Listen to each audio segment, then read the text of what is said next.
Some days meditation will feel easy. On others, it might feel difficult. The trick is to gently stay with it each time, no matter how it feels. Look for a place in your routine where this exercise can slot in easily.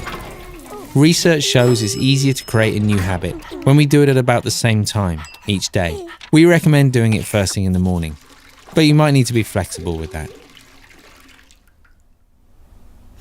Find somewhere you won't be disturbed. Don't worry too much about background noise. I'll explain how to deal with that, but it might be easier at first if you have some peace and quiet. Make sure you're sitting comfortably before you start. Unless you're used to sitting cross-legged on the floor, I'd recommend using a chair. Sit with your legs and arms uncrossed, feet flat on the floor, and hands resting in your lap or on your legs. Try to keep your back straight, but not too tense. If you need it, a small cushion or a rolled up towel under your backside will help keep your back straight. And that's it.